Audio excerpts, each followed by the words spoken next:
स्वर्णिम युग दिया। यह है विजयनगर साम्राज्य की कहानी। एक ऐसा साम्राज्य जिसकी राजधानी हम्पी कभी दुनिया के सबसे समृद्ध शहरों में गिनी जाती थी। आइए चलते हैं समय यात्रा पर और जानते हैं इस महान साम्राज्य का इतिहास। हरिहर और बुक्का राय ने संत विद्यारण्य के मार्गदर्शन में विजयनगर साम्राज्य की नींव रखी। राजधानी बनी हम्पी, जो पत्थरों के किले और मंदिरों से सजा हुआ एक अद्भुत नगर था। 4 वंशों ने शासन किया। 1. संगम वंश, संस्थापक हरिहर बुक्का। 2. सालुआ वंश, अल्पकालीन। 3. तुलुव वंश, महान सम्राट कृष्णदेवराय का शासन। 4. अरविदु वंश, अंतिम शासक कृष्णदेवराय 1509-1529 ई को विजयनगर का सबसे महान शासक कहा जाता है। उनके समय में साम्राज्य अपनी चरम सीमा पर पहुंचा। उन्होंने अमुक्तमाल्यदा नामक तेलुगु ग्रंथ लिखा। राजा को चक्रवर्ती कहा जाता था। प्रशासनिक व्यवस्था में नायक प्रणाली थी, जिसमें स्थानीय नायक को जमीन और सेना की जिम्मेदारी मिलती थी। सेना में हाथी, घोड़े, तोपें और नौसेना भी शामिल थीं।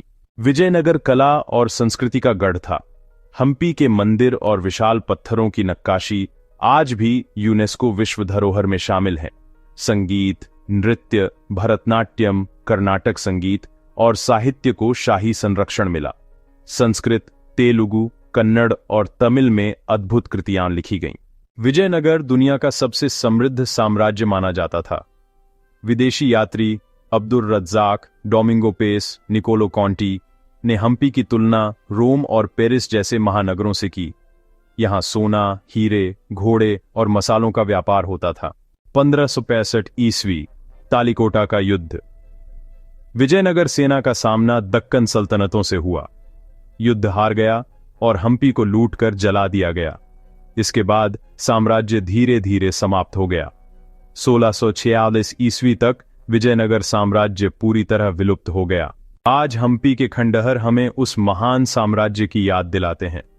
विजयनगर केवल एक साम्राज्य नहीं, बल्कि भारत की सांस्कृतिक आत्मा का प्रतीक था। यह कहानी हमें याद दिलाती है कि शक्ति और संस्कृति मिलकर ही इतिहास को महान बनाते हैं। तो दोस्तों, यह थी विजयनगर साम्राज्य की अनोखी गाथा।